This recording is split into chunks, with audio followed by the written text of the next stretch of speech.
Bienvenue sur Familimaliste, le podcast qui parle minimalisme en famille. Je m'appelle Hélène, j'ai 43 ans et je suis la maman de 3 grands minimalistes de 12, 14 et bientôt 16 ans. Sur ce podcast, je partage avec vous des méthodes, des astuces et des réflexions pour vivre une vie concentrée sur l'essentiel et débarrasser du superflu. Si vous êtes nouveau sur ce podcast, bienvenue. Vous trouverez des épisodes solo, duo ou des épisodes bonus. Et si vous êtes là depuis le début, eh bien merci de votre soutien. Je viens de passer la barre des 160 000 écoutes. On va très rapidement arriver aux 200 000. Merci, merci, merci. Aujourd'hui, je reçois Mathilde, une semi-nomade qui vit une partie de l'année dans son van à travers les routes d'Europe et une autre partie dans son appartement à Copenhague. Avec elle, nous parlons minimalisme, acceptation du vide, que ce soit matériel ou immatériel, afin de trouver son essentiel. Encore une invitée de qualité qui nous permet de nous poser les bonnes questions sur notre rapport à la consommation et au vide. Allez, c'est parti pour l'épisode du jour. Bonjour Mathilde. Salut Hélène. Sans que tu le saches, je te stockais secrètement et je savais qu'à un moment je finirais par te faire venir. J'ai trouvé enfin l'excuse parfaite, donc merci beaucoup d'être là. C'est un grand plaisir. Je pense qu'on va passer un bon moment et en plus c'est un format un petit peu particulier parce que je ne t'aurai pas pour un seul épisode mais pour 2. On va parler de Mathilde, la femme, la minimaliste, et ensuite on va pouvoir parler dans un deuxième épisode, on pourra parler du côté professionnel et de ce que tu fais. Alors pour commencer, je vais faire comme pour tout le monde, je vais te présenter et puis tu me diras si j'ai dit des bêtises, si tu veux rajouter des choses ou si tu veux corriger des choses. Est-ce que ça te va? Ouais, ça me va. Tu t'appelles Mathilde, tu as 32 ans et tu es coach en communication digitale. Tu es spécialiste de la communication minimaliste et c'est d'ailleurs comme ça que je suis arrivée jusqu'à toi. Et tu as un mode de vie plutôt pas banal car tu es une semi-nomade, c'est-à-dire que tu vis une partie de l'année sur les routes d'Europe dans ton van et le reste du temps tu vis à Copenhague. Si je t'ai invité sur le podcast, donc comme je disais, c'est à double titre, personnel et professionnel. Cette semaine, on va se focaliser sur ton mode de vie minimaliste dans ton van. Et la semaine prochaine, tu seras de retour et puis tu nous parleras de cette fameuse communication minimaliste. On parlera de communication au sens large, bien sûr, communication professionnelle, mais aussi communication personnelle. Est-ce que j'ai dit des bêtises? Non, ça me paraît bien. Juste, je ne suis pas coach. C'est juste important de le dire parce que être coach, ça demande d'avoir un diplôme particulier et il y a beaucoup d'abus là-dessus. Donc, je ne suis pas coach. Mais je suis accompagnante et mentor. Très bien, merci de cette précision importante. Alors, je vais commencer comme avec tous les invités, avec ma question traditionnelle. Quelle est ta définition du minimalisme et est-ce que toi, tu te considères comme tel? Oui, je me considère complètement comme minimaliste. Pour moi, le minimalisme, c'est pouvoir questionner son environnement, ses choix, son mode de vie, nos croyances. C'est un peu faire un état des lieux de notre vie et ne garder que ce qui nous procure de la joie. Pour se libérer du superflu, pour moi, on n'a pas l'espace de pensée pour tendre vers quelque chose d'harmonieux si on n'y fait pas de la place d'abord. C'est garder tout ce qui nous fait vibrer, ce qui nous met à l'aise, ce qui est confortable pour nous, ce qui est à nous et se libérer du reste.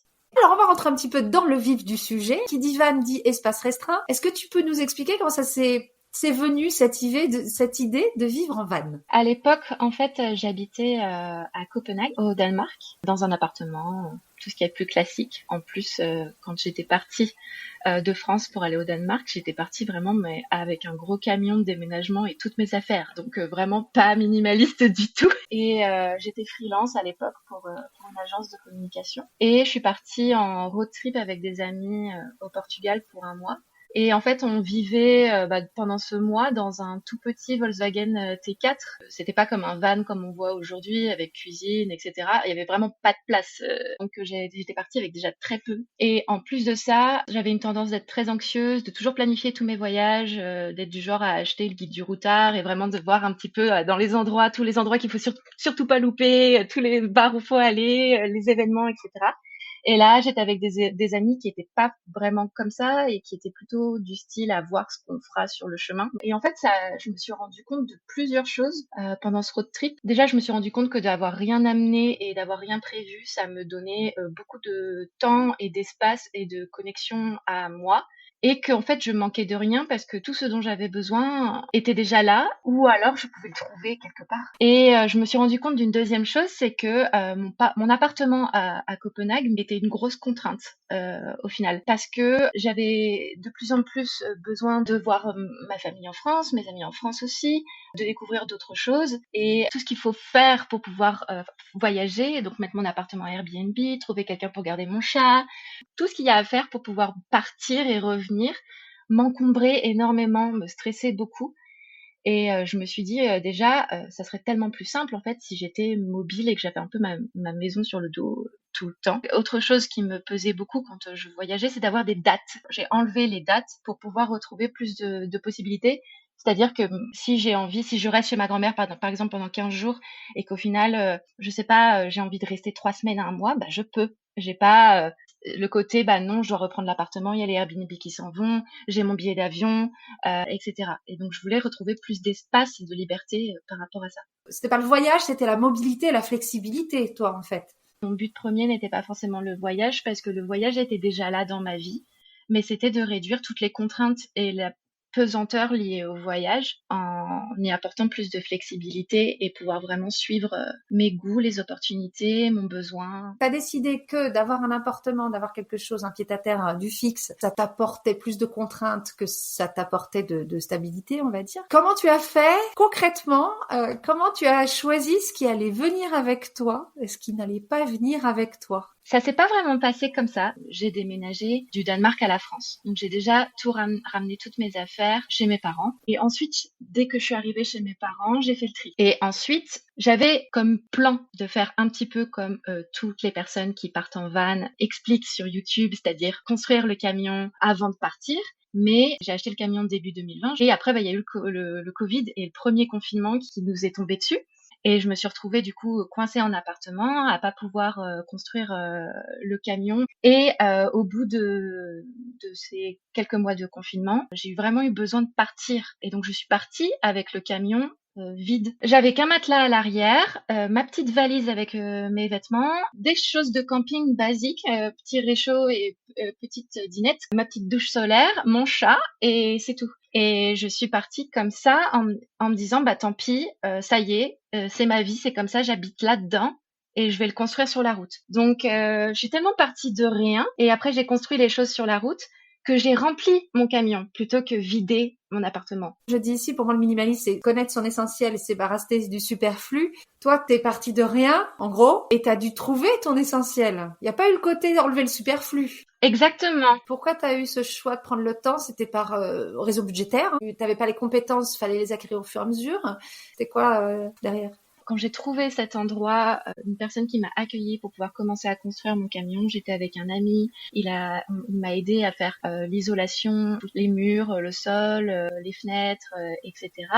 Et que j'ai commencé à faire mon plan. Moi, j'avais vraiment une exigence. Je voyais tout ce qu'on voyait sur YouTube. Je voulais pareil. Et ça a été très vite frustrant parce que j'avais jamais bricolé de ma vie. Donc, il y a eu des erreurs, il y a eu des loupés. Et moi qui suis très contrôle fric de base, ça a été assez difficile. Et en fait, très très rapidement, je me suis dit mais laisse tomber en fait. Cet état d'esprit n'est pas bon. Tu vas prendre les choses une à la fois. Tu vas être plus dans l'essai-erreur et construire brique par brique ce qui te convient en fonction. Donc il y avait une question budgétaire aussi, bien sûr. Mais il y avait la question aussi de mon énergie à moi, de mes capacités à moi, de l'aide qu'on m'apportait. Et j'y ai trouvé un bénéfice en mode, finalement, est-ce que c'est pas mieux comme ça? Parce que petit à petit, des choses que j'avais planifiées, parce que je les ai pas faites tout de suite, parce que j'avais pas le temps, l'argent, l'énergie, l'aide, les compétences, se sont transformées en d'autres choses, parce qu'au final, comme je vivais dedans en même temps, je me disais, bah, finalement, tu vois, 2 sièges, ça sert à rien. Tu vas peut-être en faire qu'un. Finalement, t'avais prévu de, je sais pas, d'ici mettre 2 tiroirs. Tu te rends compte que les tiroirs, quand tu les tires, t'as plus de place. Finalement, on va peut-être faire un rideau. C'est des choses toutes bêtes qui ont fait que j'ai construit brique par brique mon environnement. Toi, t'avais cette vision-là par toutes les vidéos YouTube. Quand tu vois une page d'un catalogue de décos, quand il y a les visites des maisons de gens, de vrais gens, hein, on est très inspiré par ça, donc on veut faire la même chose. Et on oublie que derrière, il y a des vrais gens qui ont des vrais besoins et que oui, ça leur correspond peut-être à eux, mais nous, ça correspond pas. Beaucoup de choses qu'on voit dans les vannes, c'est pour des couples qui habitent en van. Ben, toi, au final, t'es toute seule dans ton van, donc c'est pas les mêmes besoins non plus. Beaucoup de gens ont un van parce qu'ils veulent voyager. Toi, c'est aussi un bureau, c'est un lieu de travail. Donc pareil, c'est pas la même ergonomie, je suppose. Est-ce que ça t'a quand même causé un peu d'inconfort au début? Non, pas du tout. Après, j'avais déjà vécu un mois à 4 dans un tout petit T4 où ça avait été une révélation et une beauté infinie dans ma vie. Moi, là, dans mon tout petit Renault Master, non, j'étais bien. Ce qui est super intéressant, c'est d'essayer de questionner un petit peu quel est vraiment l'essentiel, vraiment le minimum qui est très important pour nous, en fait. J'ai rencontré beaucoup de personnes en van sur mon chemin qui n'avaient pas terminé leur van non plus. Il y en a plein qui, comme moi, ont construit au fur et à mesure. Et c'est hyper intéressant de voir qu'on n'a pas tous le même besoin dans ce qui est vraiment non négociable dans le confort, dans nos besoins primaires du coup. Par exemple, moi, dormir et avoir mon matelas, j'ai des problèmes de dos. Donc quand je suis partie et que j'ai mis mon matelas, qui était mon matelas, vraiment mon matelas à moi, j'étais déjà ultra confortable parce que je dormais super bien, c'était mon lit, etc. Donc je savais par exemple que même si j'ai un tout petit Renault Master, j'aurais pas fait de banquette pliable par exemple. Et il y a d'autres personnes que j'ai rencontrées qui avaient par exemple une cuisine ultra fonctionnelle parce que pour eux cuisiner, bien manger, etc. c'était très très important. Alors que moi pendant 2 ans j'avais pas de frigo et j'avais pas d'évier. Mais j'avais des toilettes et ces personnes-là avaient pas de toilettes, enfin ou des choses comme ça. Est-ce que tu as eu des surprises sur ce qu'était la base pour toi? C'est une bonne question. C'est difficile de se remettre en arrière parce qu'au final, je pense pas que j'ai été surprise, mais que je me suis découverte plutôt. J'ai pas l'impression qu'il y a eu vraiment des choses où je me suis trompée et que je sois revenue en arrière, je crois. Est-ce qu'il y a des choses qui te manquent dans ton mode de vie, que ce soit matériel ou autre? À l'heure actuelle, je dirais que techniquement, ce qui me manque, ce serait peut-être une douche, un chauffage, peut-être un système électrique un peu plus important. J'avais pas le budget, donc j'ai un système électrique très minimaliste, juste pour pouvoir peut-être être un petit peu plus indépendante en hiver. Et sinon, ouais, les choses qui me manquent, c'est plus dans l'immatériel. Et ça, c'est le dilemme du nomade, je pense. C'est vraiment, on peut jamais trouver toutes les choses qui répondent à tous nos besoins au niveau de la vie. Et je me pose souvent cette question entre le besoin de découverte, de mobilité et le besoin de créer des liens profonds avec son environnement et avec les gens, ce que la vie sédentaire permet. Donc c'est plus ça qui de temps en temps me manque. Pouvoir me dire si j'étais restée, je sais pas, 5, 10 ans dans la même ville, il y a certaines amitiés qui passeraient à un autre niveau, qui deviendraient plus profondes, alors que là, on est un petit peu plus volatile. Parfois, la ville me manque aussi. La facilité de pouvoir rejoindre des personnes facilement pour aller boire un coup, ou la culture, les musées, les fêtes, etc. Mais c'est pour ça que je module entre des temps où je vais aller chez mes amis qui eux sont en ville, où j'en profite un petit peu, après je retourne en van, etc. Donc c'est cette flexibilité-là, mais c'est vrai que quand je suis en ville, mon van me manque, la nature me manque, et quand je suis en van, il y a des amis qui me manquent et la ville qui peut me manquer un petit peu. J'ai un compagnon qui, lui, est sédentaire. Du coup, on a une relation de couple un peu particulière parce que moi, je bouge partout et lui, il reste bien ancré là où il est. Alors, en préparant l'épisode, on a beaucoup parlé de vide, en se disant que le minimalisme, c'est accéder le vide comme tu as pu le faire. Au début, tu avais juste un matelas à l'arrière d'un van, d'une boîte. Mais c'est aussi accepter le vide dans nos vies, parce que nos emplois du temps, finalement, sont moins chargés quand on n'a pas de sollicitation. Quand tu t'es retrouvé dans du vide, tu l'as tout de suite accepté. C'est quelque chose qui a évolué avec le temps. C'est quoi ton rapport au vide? Alors, en fait, maintenant, je recherche le vide dans ma vie. C'est là où je me sens vivante parce que avant, comme j'ai expliqué, j'étais très angoissée. Je suis quelqu'un de naturellement très angoissé, d'anxieux, et j'avais très très peur du temps qui passe et d'être seule et du vide. Et donc je comblais tout ça par plein de choses. Et je me suis vraiment rendu compte que le vide était mon ami et qu'il me permettait de retrouver du souffle, de retrouver du mouvement, d'apprécier les choses, de ressentir les choses. Au tout début où je suis partie en van, je continuais de savoir exactement un petit peu où j'allais aller, qui allait m'accueillir. Je planifiais encore un petit peu les choses parce que j'avais peur de cet espace, de ce vide. Et au final, il y a eu une fois où je devais normalement partir en road trip avec un ami et ça s'est pas passé parce qu'il a eu ses raisons et je me suis retrouvée toute seule. Je me suis dit ok, ça y est, c'est le moment. C'est surtout le vide émotionnel et la solitude en fait, parce qu'au final, je travaille, donc j'ai mon emploi du temps, mes journées, mes routines. J'étais pas en vacances à me dire oh là là, qu'est-ce que je vais faire, j'ai rien à faire. Mais je me suis rendu compte du coup dans les premières journées où j'étais seule que j'ai comblé et ce vide de la même manière que je le faisais dans mon enfance, etc. En ayant toujours des podcasts ou en appelant mes amis ou en appelant ma grand-mère ou en remplissant toutes les secondes par des choses à faire jusqu'au moment où je me suis même posé la question de est-ce que ce choix de vie est bon pour toi? Est-ce qu'au final tu serais pas mieux à être sédentaire parce que t'as tes amis, t'as ton groupe, t'as ton cocon et là t'es un peu perdu. Et j'ai fait un gros travail d'introspection là-dessus sur mon rapport à la solitude, au vide. Je me suis posé beaucoup de questions Et au final, c'est là que je me suis rendu compte que on peut être rempli de plein de choses et se sentir très vide à l'intérieur, comme on peut aussi apporter beaucoup de vide dans notre vie et se sentir rempli. Et c'est ce que j'ai voulu faire en fait. Je me suis dit, n'aie pas peur du vide, au contraire, le vide va t'apporter beaucoup. Et c'est là que j'ai commencé à créer, à me retrouver, à me remettre par exemple à jouer de la guitare, à faire des balades, à suivre mon intuition, à me dire mais en fait t'as pas de contraintes, tu peux complètement suivre ton cœur et suivre ce que tu as envie de faire parce qu'il y a personne pour te dire quoi et il y a rien de prévu. Donc laisse-toi aller. Et c'est là que je me suis rendu compte que j'étais beaucoup plus vivante et aujourd'hui le vide c'est ma quête, retrouver de l'espace, c'est vraiment ce que j'essaye de faire toujours dans mon entreprise et dans ma vie. En fait, tu vois toutes ces choses-là. Moi, je les appelle souvent, que ce soit le vide dans nos maisons, par exemple, si on n'a rien sur certains murs, si on n'a rien dans certains coins de pièces, si on a même des pièces vides. Moi, j'appelle toujours ça des espèces de respiration. Et ça, effectivement, on peut pas le comprendre tant qu'on n'y a pas été confronté. Je le recommande vraiment, quoi, d'effectivement expérimenter avec le vide, que ce soit autour de nous ou dans nos emplois du temps. Faut y aller pour t'en rendre compte, quoi. Et on peut le faire déjà, je pense, avec juste une journée. C'est comme les enfants, c'est se redonner le temps aussi de s'ennuyer et d'avoir rien. Et on se rend compte que au début c'est challengeant, mais qu'au final il y a plein de choses qui arrivent après.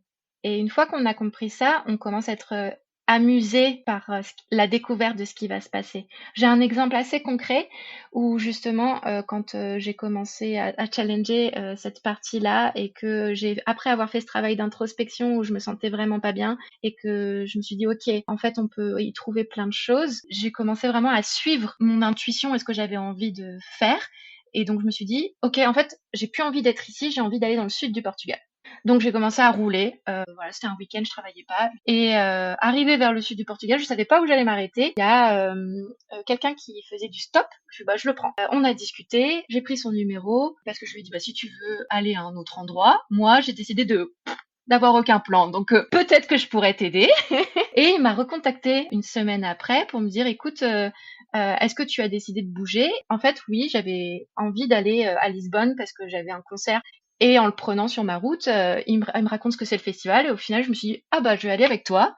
Et au final, je suis restée 2 mois dans l'éco-village à les aider à faire du volontariat, à les aider à construire des trucs. Ouais, mais c'est tout ce petit enchaînement de choses quand on laisse la possibilité au vide et qu'on n'a rien de prévu et qu'il y a des opportunités qui arrivent, des rencontres qui se font. Et voilà, c'est ça la beauté que je recherche. Toi, t'es semi-nomade, donc quand tu reviens, t'as un endroit fixe. Comment il se fait ce retour à la vie sédentaire? Est-ce que tu le vis comme quelque part un soulagement? Et combien de temps il te faut pour te dire il est temps que je revienne dans ma petite bulle, dans mon van? Je dirais pas que je suis semi-nomade en mode sédentaire et nomade.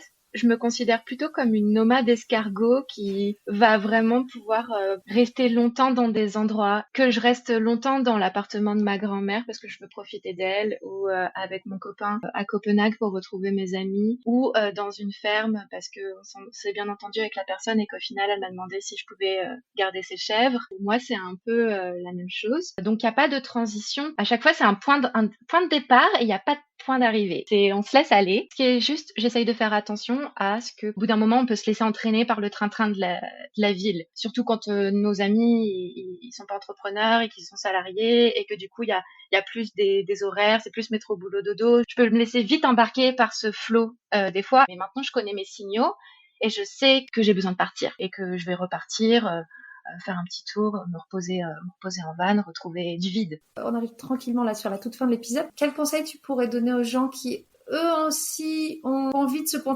concentrer sur leur essentiel, mais peut-être qu'ils savent pas trop ce que c'est au final, l'essentiel? Alors, ça revient un petit peu à ce que je disais au tout début dans ma définition du minimalisme, mais pour moi, c'est très difficile de trouver son essentiel si on fait pas face au vide d'abord, finalement, si on crée pas de l'espace. Parce que c'est là où on se découvre. Je dirais déjà peut-être essayer de trouver des moments seuls pour essayer de trouver cette petite voix, ce qui est en nous, ce qui nous plaît, etc. Parce que ce qui est essentiel pour une famille peut être vraiment très différent de ce qui est essentiel pour soi. Essayez par exemple de passer une journée toute seule, que ce soit en ville ou en nature en fait, juste de marcher et de pas rien avoir de prévu et de se dire j'ai faim, je vais aller au restaurant, je vais manger quelque chose, ou je vais aller boire un verre en terrasse et je vais regarder les gens. Seul mais pas prévu, c'est pas le côté je vais me faire un spa, je vais aller au cinéma, non, tout ce que tu nous dis c'est vraiment tu prévois d'être seul et tu prévois rien quoi.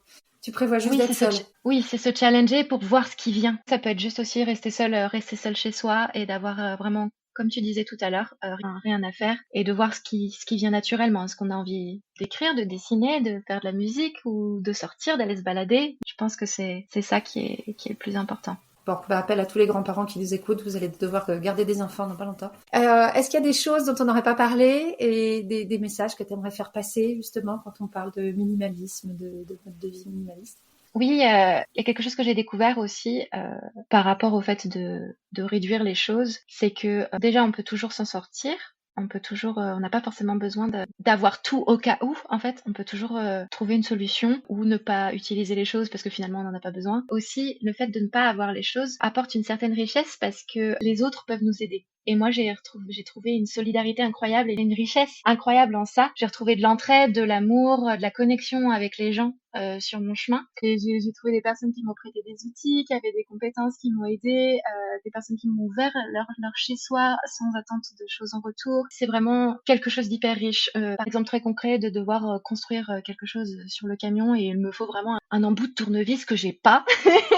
Un truc bête, juste parce que je découvre que j'ai une vis qui est différente des autres. En fait, mon réflexe, c'est vraiment pas d'aller au magasin de bricolage pour aller acheter cet embout, mais de regarder autour de moi et de demander aux gens autour de moi. Et toujours, je trouve soit quelqu'un en camion, soit un papy bricoleur, toujours quelqu'un qui a la chose. Et au final, très souvent, ça se termine avec la personne on discute, la personne vient bricoler avec moi et on passe un super moment et c'est tellement plus riche qu'au final, chacun a voir tout ce qu'il nous faut. Si on a tous un petit peu, mais ça se complémente et on peut tous créer du lien et être ensemble, quoi. Ça me fait penser, une fois, j'ai un article sur le podcast qui est sorti dans la presse en Suisse et il était sur le site de ce journal-là et en dessous, tu as des commentaires. Et il y avait une dame qui a laissé un commentaire en disant « Ouais, vous dites que vous êtes minimaliste, mais en fait, vous êtes assisté. Vous comptez sur les autres pour avoir ce que vous voulez pas. » J'avais envie de la contacter et lui dire mais c'est pas le but. Le but c'est pas de se dire je vais rien avoir, je vais compter sur les autres pour qu'ils aient des trucs. On n'aurait pas connu nos voisins aussi vite et aussi bien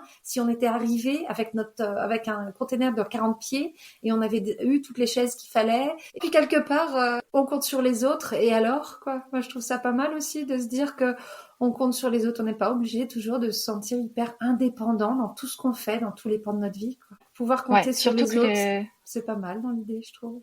Ouais, surtout qu'on ne se rend pas compte. Moi, j'étais quelqu'un de très indépendant qui avait du mal à demander de l'aide aussi. Et en fait, on se rend compte à quel point les gens, ça leur fait du bien.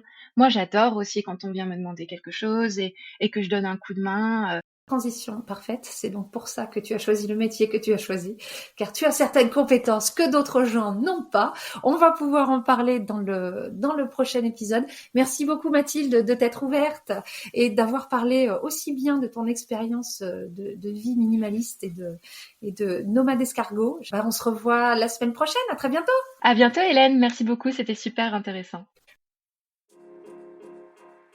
Et voilà pour l'épisode du jour, j'espère qu'il vous aura plu. La semaine prochaine, Mathilde revient au micro de Femmes Minimalistes et parlera communication minimaliste avec nous, que ce soit une communication personnelle, dans le cadre familial ou dans le cadre d'une association, ou bien professionnelle au travail. Si vous voulez rentrer en contact avec Mathilde ou avec moi et nous poser vos questions, vous trouverez tout en description de l'épisode. Et si le podcast vous plaît toujours autant et que vous voulez me soutenir dans sa création, rien de plus simple, merci de mettre des cœurs, des étoiles et des commentaires sur les plateformes d'écoute. C'est la meilleure manière de me rendre visible auprès des algorithmes. Et si vous voulez contribuer de manière encore plus directe, vous pouvez faire des dons sur la plateforme Ko-fi, là encore le lien est en description. Grâce à vos dons, je peux améliorer mon matériel et les conditions de production. Merci à toutes les personnes qui ont déjà donné. Je vous dis à la semaine prochaine et en attendant, n'oubliez pas, vivre avec moins, c'est vivre avec mieux.